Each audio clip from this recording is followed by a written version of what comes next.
Okay, so I would share my screen now.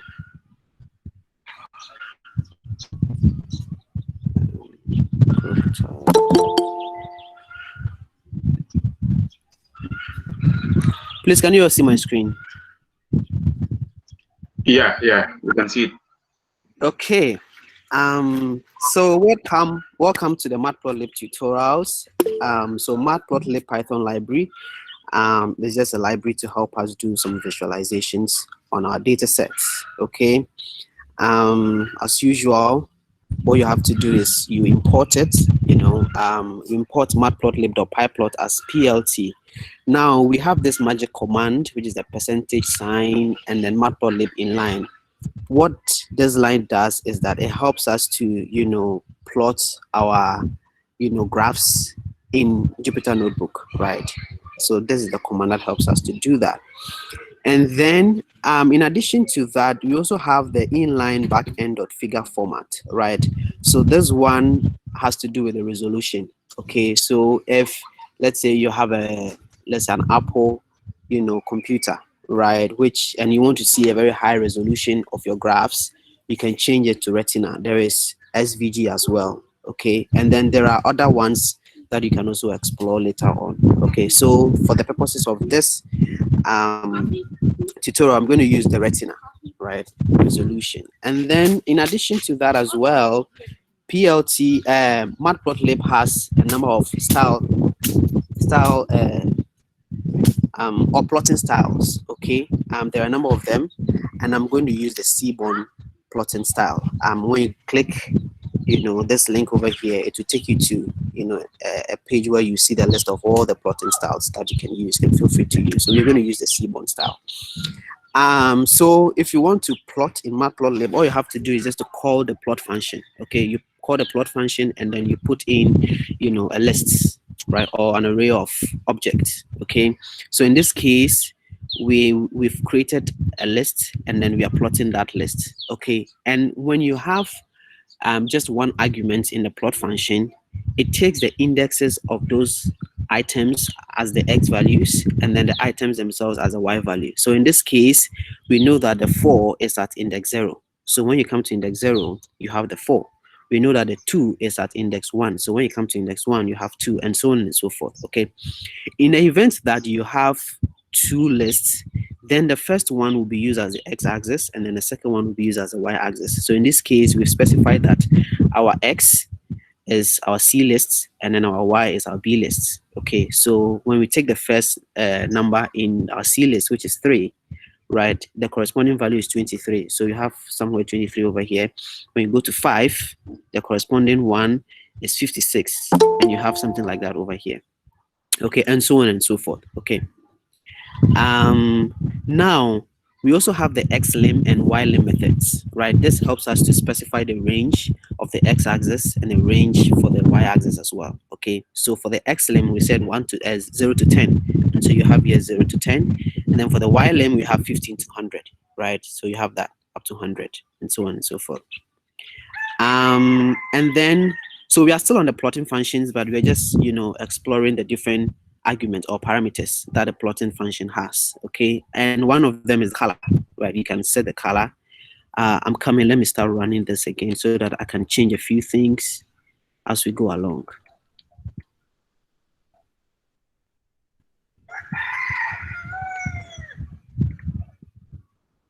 Okay, so this one, the color is blue. Let's change it to green and see how it looks like. Right, so you can explore with different colors. All right. So this np.linspace that you see here, exactly what we're trying to say is that generate 1,000 random numbers between -5 and 5. That's all we are trying to do, or that is what the linspace does, right? And then the y value is just the x squared, so you have a quadratic, function. And then you can also add some text to the plot, to give some more information. So things like title, the X label and the Y label, right? Very simple stuff. And then let's get to the line and Sty Color, right? So one of the arguments in the plot function is, the line and then the style color. that you can specify in your plots. Okay, so this one we have J dash dots. So what we're trying to say is that we want a green line, a dash and a dot. Okay, so that is what you have here.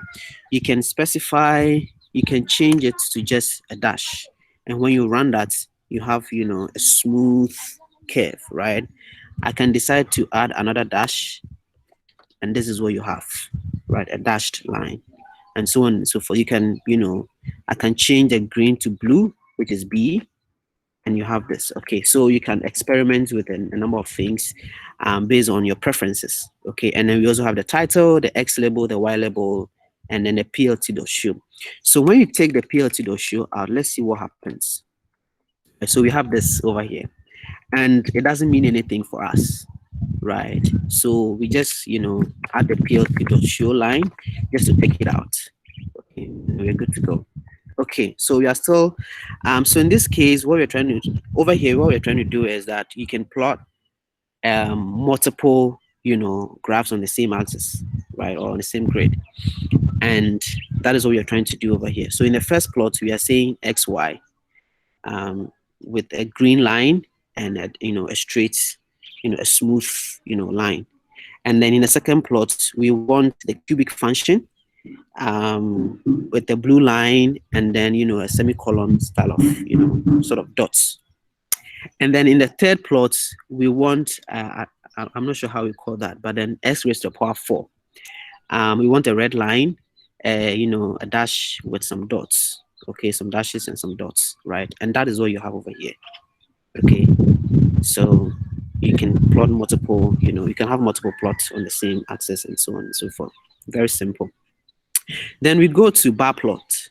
Okay, so bar plot, helps us to plot categorical values and their corresponding heights.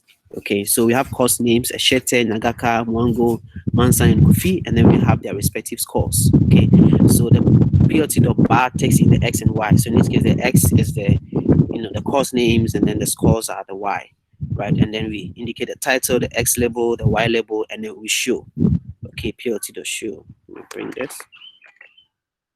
And this is what you have. Very simple. Okay. Now we can also compare between, let's say, we can compare two or more values across a number of categorical values, right? So, for example, in a university system, we have 4 classes: the freshmen, the sophomores, the juniors, and the seniors, or in other words, the first year, second year, third year, and fourth years. Okay, and in each of these years, we have males and female. So maybe you want to check the performances of males and female across the classes. Okay, so you can also do that. You specify your male scores, you specify your female scores, and then we want to specify indices, right? So the indices is just sort of like the labels for the the x-axis. Okay, and then we are using the np.arrange so this creates an numpy array from 0 to 3, and it will be used on the x-axis. And then we have the width, which is sort of like the width of the bars. Okay, and then we have the x-ticks. So the x-ticks helps us to position the labels, which is the freshmen, the sophomores, the juniors, and the seniors. Okay, and then what we're trying to say is that the indices plus the width divided by 2, so that it comes exactly in the middle, right? And then we have plt.bar. So this is where we do the plotting. Okay, so we plot the indices, which is the the x value, and then we have the male scores, the width, and then the labels. So the plot, the bar function also has a label argument, right? And then you indicate labels, and then we plot the second one, which is the indices plus width, right? So which means that we want it just at the side, right? We want it side by side. Then you add the female scores, the width, and then the label, right? Females, and then you add your title, you add your X label, you add your Y label, and then the legend. So what does the legend do? So the legend just sort of like how do I call it? It's also like a label to to show that okay, this color is for males and this color is for female, right? And if you don't specify the location, so the location can be here, it can be here, it can be here, it can be here, right? But if you don't specify the location, Matplotlib will automatically find a good place to position that. Okay, and in this case, it puts it around here. Okay, so plt.show, and this is what you have, right? When you run it, you have this. So let's go to histogram. Okay, so we are going to just generate some random values and then use it to do our histogram, right? So what I'm trying to do over here is I'm trying to generate integers, some random integers between 150 and 200. I am doing it 200 times, so which means that I am generating 200 random integers between 150 and 200, right? So for the values 1 is that, and then for values 2, whatever I generate, I add 25 to it. For values 3, whatever I generate, I add 75 to it, right? And then so I'm plotting, the first x values 1, which is the x values, the first x values, right? So I call my plt.hist. I specify the number of beans. This one too, you can play around with it to to find the appropriate one, the one that suits you. And then the title, x label, y label, plt.show, and this is what you have. Okay. Now you can also plot multiple histograms on the same graph. Okay, so this is where I specify the x value 1, x values 2, x values 3, right? And then there are a number of hist types as well. We have the step field, we have the bar, and then you can also check on a number of others, right, in the Matplotlib documentation, right? So I specify the number of bins, I do the label, and that's it. So I indicate the plt.lib legend, which automatically finds a good place in the graph to put that, and that's it. So this helps us to compare different values to see how one value compares to the other, and so on and so forth. Okay, then we come to box plot. I know in your last tutorial, you're supposed in the task you're supposed to do some box plots and so on and so forth, right? So all you have to do is just call the box plot function and indicate some values, right? You add your title, you add your show, and so on and so forth. I mean, you can plot multiple box plots in the same graph to compare, right? That one is also possible. And you come to scatter plot, right? So scatter plot helps us to see the relationship between two numerical values and so on and so forth. So all you have to do is just call the plt.scatter. You put in two lists, right? And your title, your show, and you're good to go. Okay. Another thing you can also do, one argument you can add to it is the scalar, all right, or which in short is called S, right? So in this case, what we are trying to do is that we are trying to have different sizes for each of the scatter points. Okay, and so we specify the scale here. We are saying the scale raised to the power 2 times 100, right? And so for some of the scatter points, it's going to be small, for some it's going to be large, and so on and so forth, right? And this can also be useful when you're doing your visualizations. And we also have this as well. You can also color code your scatter point, right? So this helps. So for example, if you want to compare the performance between girls and boys, right, it helps you. Maybe girls, the color for girls is blue, the color for girls, and for guys is let's say green, right? It helps you to do on the plots, what part of the plot do you normally see the girls, and what part of the plot do you normally see the females, right? It helps to derive a lot of insights from your graph. Okay, we also have text and annotations. Okay, and all you have to do is just call the text function, but it also takes in some number of arguments. So this is very useful if you want to make some how do you call it, write some things or indicate certain parts of the graph and label them and so on and so forth. Okay, or if you want to write something on the graph.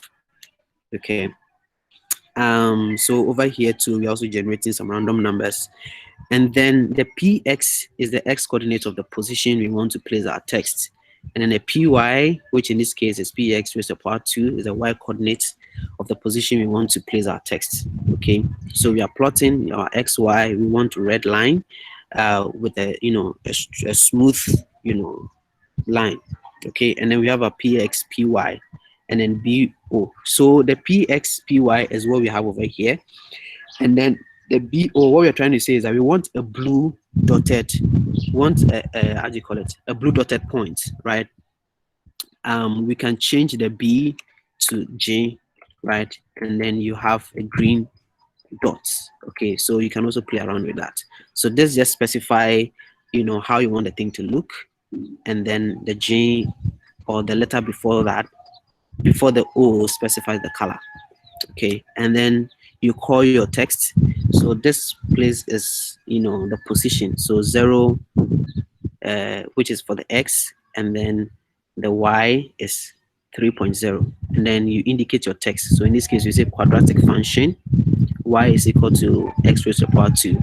Now this $sign is just saying it's a mathematical sort of equation, right? And so specify it like that. And then you can also do specify your font size, your color, and then horizontal alignment. We say we want it to be centered. Okay, and then we are calling another text function. In this case, we are indicating this label that we have over here, right? So these numbers that you see 0.9 and then 0.4 is just to adjust it very well, to position it very well, right? And then you have your text, which is x is equal to px and y is equal to py, right? And this is just saying that we want it at 2 floating points. Okay, you specify your rotation. It has your rotation. You can play around with it. If I put the 100, this is what comes, and so on and so forth. So you can play around with it, to have the the right rotation. And then the color gray, you can also play around with the color as well. Then we have subplots. Okay, so subplots helps us to create a grid and then have multiple plots on it. Okay, so it's very useful if you want to compare graphs, or if you want to have all your graphs on one place. So if you want to use a subplot, all you have to do is to call the subplot function. It takes in the number of rows and the number of columns. So the first number is the number of rows, and the second number is the number of columns, right? And then the third argument is just specifying which part you want to plot. So in this case, so we are using a for loop here, right? So in the first iteration, we are saying that, so in the first iteration, I will be 0, right? So we are saying I plus 1, which is 1. So you're trying to say that in the first iteration, you want to plot it here, right? So this is 1, 2, 3, 4. That's how, so 1, 2, 3, 4. That's how it works, okay? So in the first iteration, you want to plot it here. In the second, it goes to 2, you want to plot it here. In the third iteration, it goes to 3, you want to plot it here. In the fourth iteration, it goes to 4, and you want to plot it here, and so on and so forth. And you can also save your plots, okay?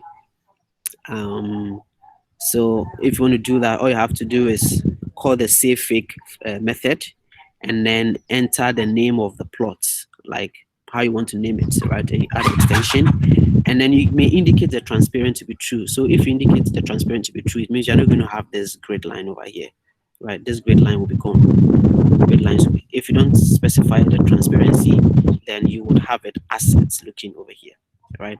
And this is my references, feature ranking. I also got some information from here, and then the matplotlib.org as well. So that brings me to the end of the Matplotlib tutorial. So I'll quickly move on to the Seabourn. But if you have any question now, you can ask me whilst I bring up the Seabourn tutorial. Hello, I have a question. Yes, please go ahead. Yeah, please, can you explain the part of that subplot again? The subplots. Subplot. Okay. A minute.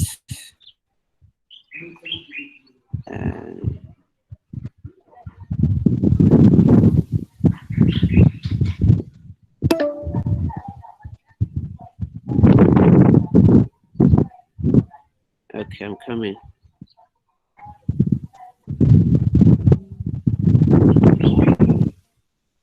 Okay, can you see my screen? Yeah, yes. Okay, so the subplot really is, so what a subplot does is that it creates a bigger grid. Okay, it's like a big grid.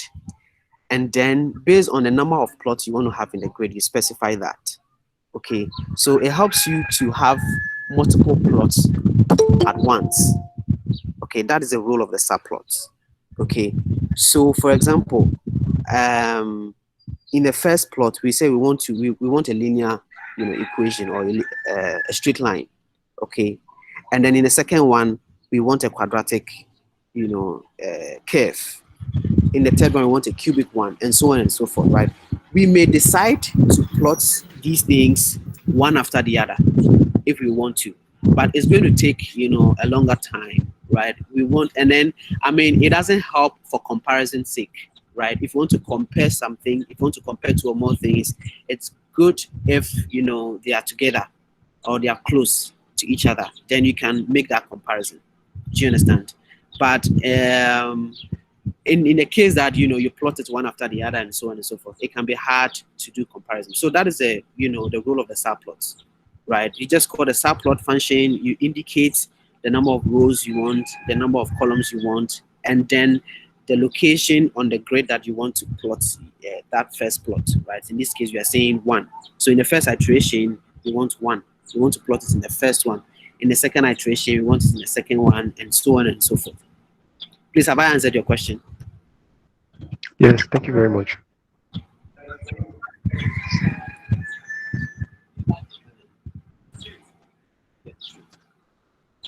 Please, are you okay? Hello? Is that fine? Yes, I think we can move on. Okay, all right. So let me present on the Seabourn. Okay, can you see the Seabourn?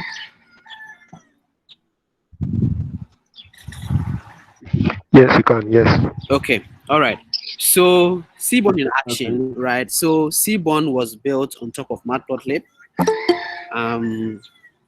So in this tutorial, we're going to use, you know, we're going to load the data set, and then we're going to use the Seabourn functions to do the plot. Yes. Sebastian, I think some people are asking to reiterate your answer about something. Just see in the chat, and I was about to ask that it seemed like a lot of people want to say. Please come again. Yes, I say just look at the chat and the message of Patrick about the beginning of your answer. The network was didn't allow him to follow. So some more people want you reiterate your answer again for that part. I don't know if you can, but to answer your question. But if you can just reiterate and okay. So I should repeat. Look at the chat. Yes. I should repeat my answer again. I think Yes, is saying if I can reiterate my answer again. Is it the box plot question? Yes, I think. No, I mean, is it the subplot one? Is it the subplot? Yes, I think it's the subplot. Yes. Okay, okay. So okay, then let me share my screen for that, and then I can quickly do that again.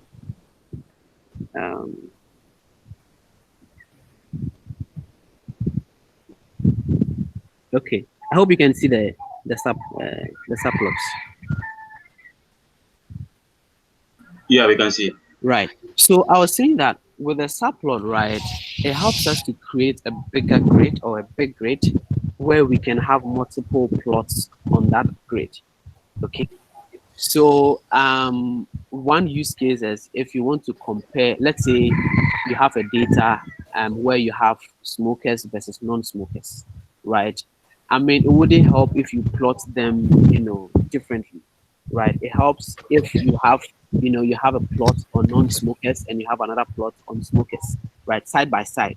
Then you can compare, you know, the differences and make some inferences as appropriate. Okay, so the subplot helps us, you know, to plot multiple graphs, you know, at the same time, side by side, you know, that we can, you know, look at it to, you know, make, you know, to draw some insight from them, right? And if you want to do it, all you have to do is to call the subplot function, specify your number of rows, which is the first argument, specify the number of columns, which is the second argument, and then the third argument is for the position on the grid that you want to plot, right? So in this case, using a for loop, we are saying that in the first iteration, we will plot it on the first, graph right Yes, here. and Sebastian, please. Yeah. I think they get that they just want to know if apart from line scrolls, we are able to. Is it possible to plot to make other type of plot like box plotting, subplots, for example? And I already say yes, so you just have to Yes, say yes, yes, yes, yes, yes. You can any graph at all. You can box plot, histogram, all the graphs. You can have them on the subplot. So it's possible. This is just yeah. for demonstration purposes. Okay, sure. Thank you. Sure. Then I can go on to the Seabourn now. Oh, Patrick, I think for the example, you can just maybe we share with you later. Just feed us in Slack, and we can share with you an example. Yes. Yeah. Okay, Okay. just continue. Yeah. So Seabourn, right? So we import our data sets. We check this. We see some 5 random rows. The info is here. I think we've done all that already. Now let's go to scatter plots in Seabourn, right? So scatter plot, we're using the joint plot function, right? So it takes in the x, it takes in the y, and then the data. Okay.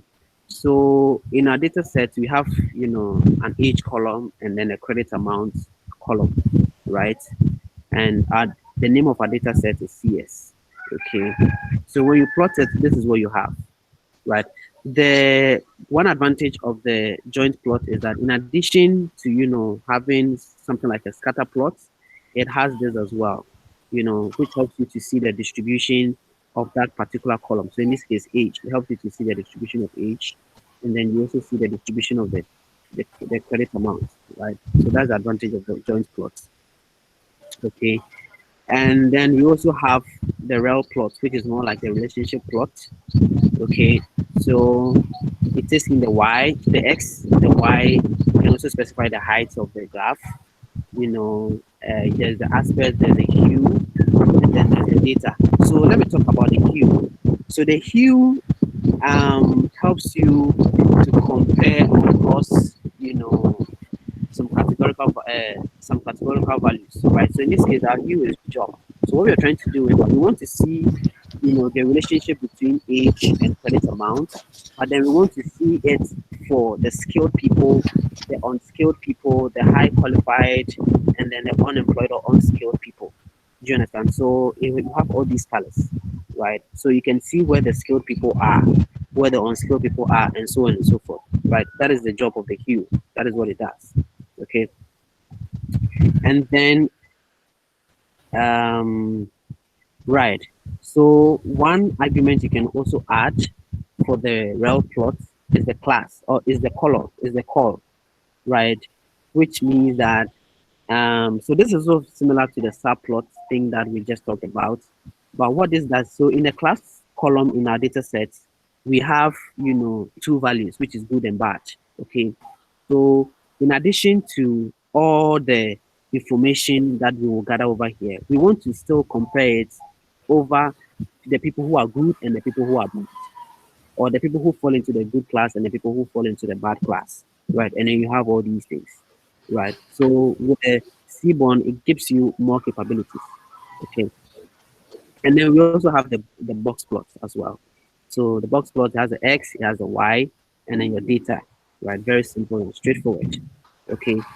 And then in addition to that, you can also specify the hue, right? You can also specify the hue, which in this case, in our data set, it has values of good and bad, right? So it takes in, so for example, the X, we have purpose, right? So we have radio, TV, and all these things, right? And then, so for the radio, TV, so those who are, borrowing money for, to buy radio or to buy TV and all those kind of things, those who fall under the good, right? How do they compare against those who fall under the bad, right? For credit amounts and so on and so forth.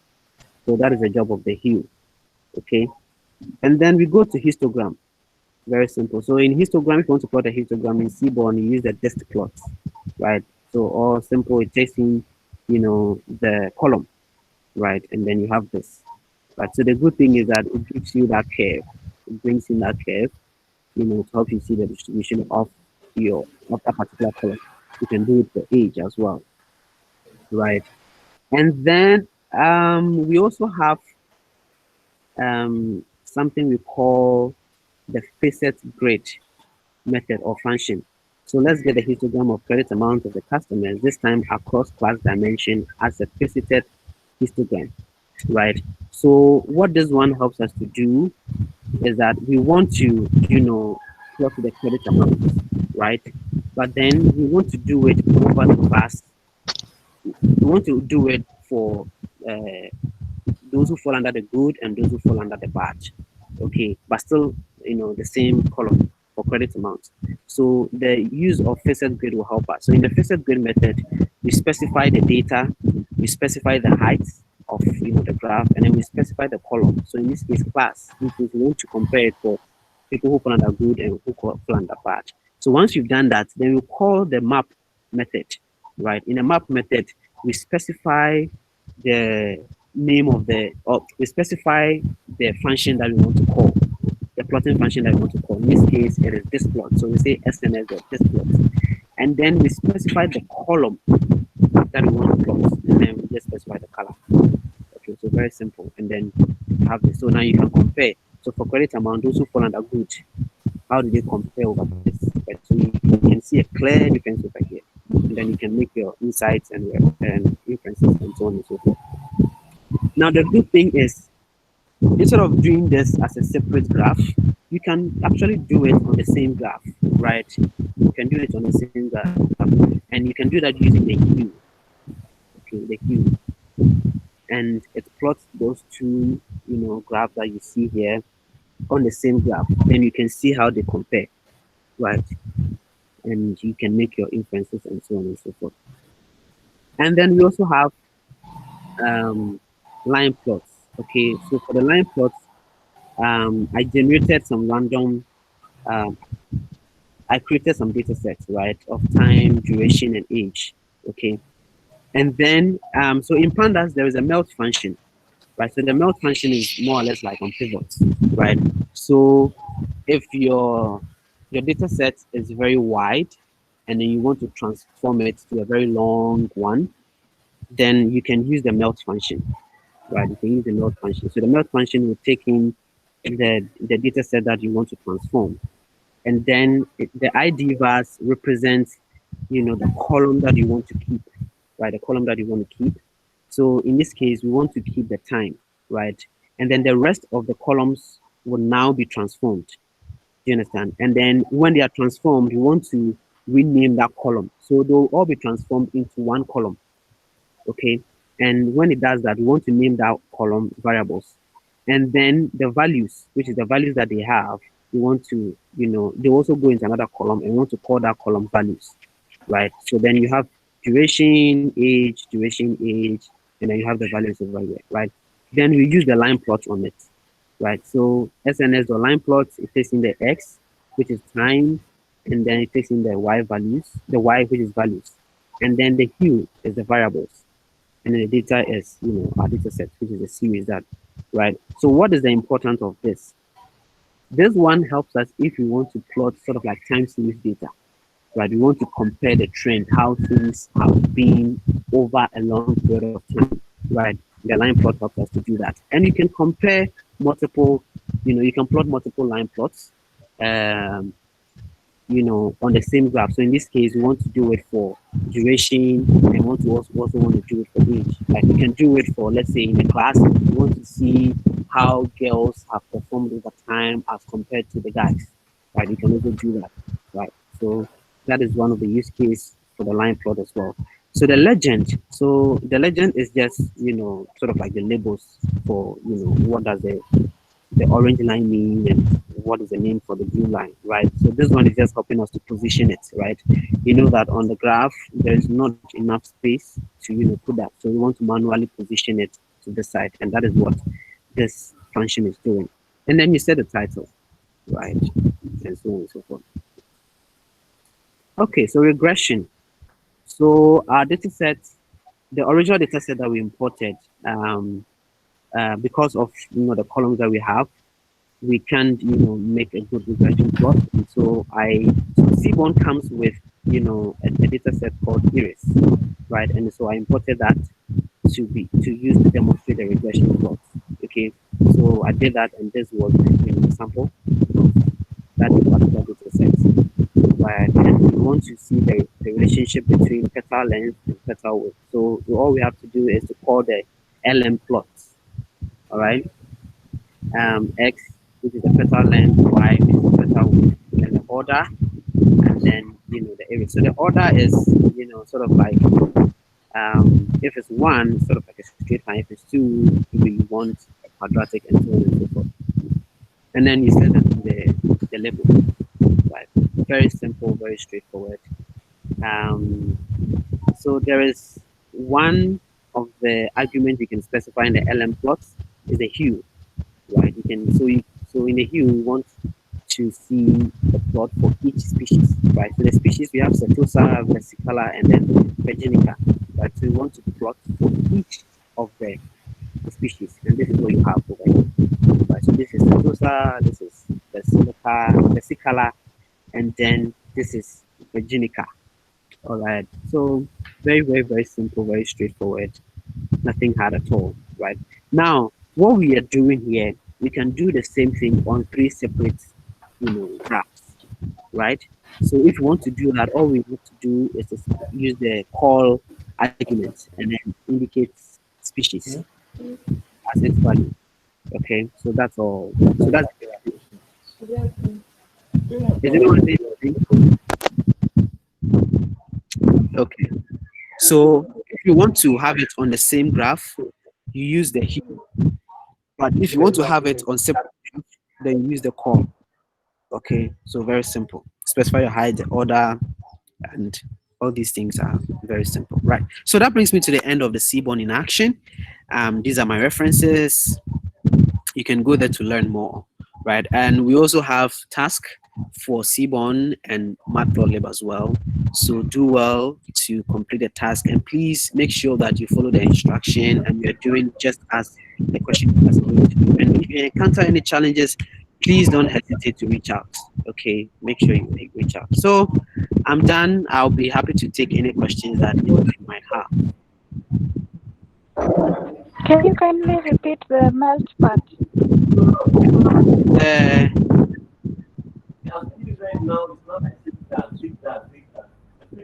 Which part, please? The melting or something of the sort. The melt part. Oh, the melt. Okay. Yeah. Okay. So you see this data set, right? We have this one. We have time, we have duration, and we have age. Okay. Now, what we want to do is that we want to put both the duration and the age in one column, right? And put their values in another column. That is essentially what we want to do. And the melt function helps us to do that, right? It's a pandas method. It helps us to do that. So if you want to do that, how do you do it? Now, we want to just, put the duration and the age into one column, not the time. So what we do is that we indicate the data set, which in this case is series. It's called new series, okay? And the ID vars is the column that you want to keep after you've done that transformation, okay? So we realize that we have the time here, and after we apply the melt function, we still have our time here, okay? Now, once you specify the ID vars, the rest of the variables now will get transformed, right? Once you specify the ID vars, the rest of the variables will get transformed. And now when they get transformed into one column, and the var name is the name we want to give to that particular column. Okay, that is a var name. And then the value name, so those columns that we are transforming, they have values, right? And so once you transform them into one column, their values also move into another column, right? And we want to name the values, in this case, values, right? If you want to change it, you can, whatever name you want, you can specify, okay? And so once you do that, and then, you run it, and this is what you have, right? The reason why we are using the melt function is that because of what we want to do over here, we want to use, the hue, right? We want to see how, we want to compare how, duration has, evolved over time, how age has also been over time. You understand? And we can't do it in this way. This way we can't do it. So we have to transform it into this way to be able to, to plot this, line plot. So do you understand now? Yeah, it's clear now. Thank you. All right. Any other question?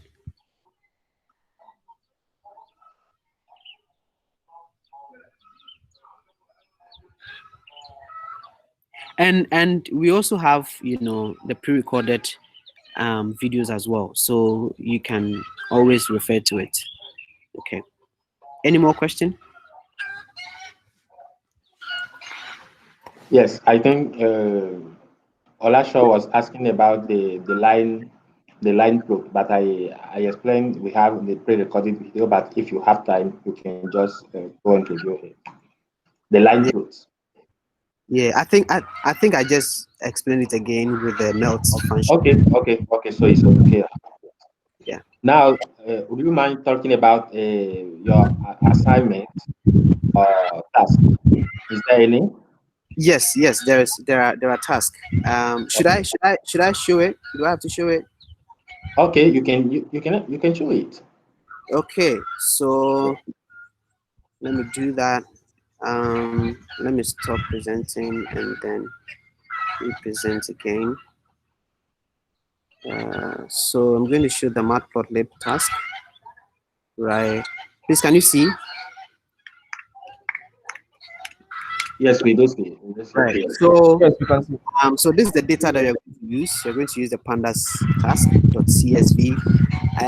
I've also provided a Word document that explains each of the variables, right?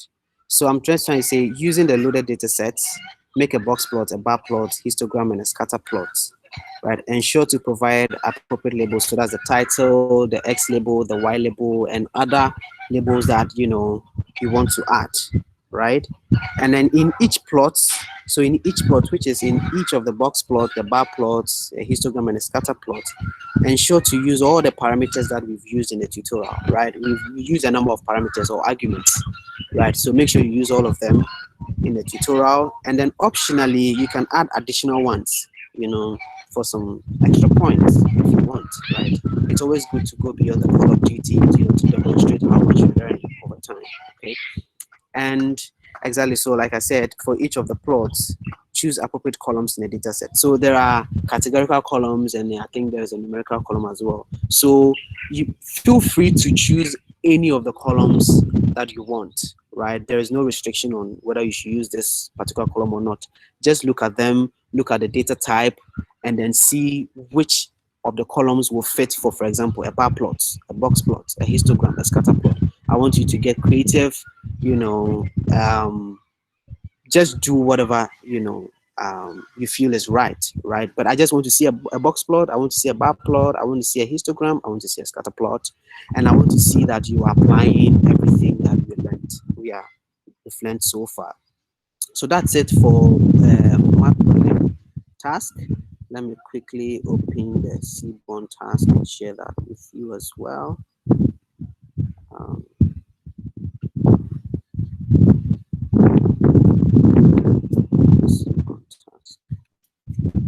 okay, so so with this one, I specified which column we should use. So I'm saying make a scatter plot of the longitude and latitude columns. So that's a column in the how do you call it? In the data sets, right? And make a scatter plot of the longitude and latitude columns. This time, plot with a hue is equal to Q2 and compare it over Q3. Okay, make a box plot of longitude. Sorry, this is supposed to be longitude. And then Q2, make a count plot of all the categorical variables in the data sets, right? So it's very simple, very straightforward, and all that. Okay, so that's it. If you have any question, please feel free to ask. So Jean, I think I'm done. That's it for me. Yes, great. So now, if they don't have any question, this is time for self-learning. They just have to go through your tutorial again. They will find all the file in the today folder. They will have That's right. the assignment. They have also access to all the data you just used in your tutorial. And Mhm. I'm going to wish them good luck for those. So we are available on the Slack channels. You can reach out to me. You can reach out to Sebastian. You can also reach out Mustafa. We are all there to try to find answer to your question. So feel free to contact us. And thank you so much. This I think is all for this tutorial time. Let's talk another time. Thank you Okay, so much. Mustafa. Okay, guys. Yes, could you Yeah. manage to stop the recording? Yeah, sure, sure. Okay, sure. Yeah.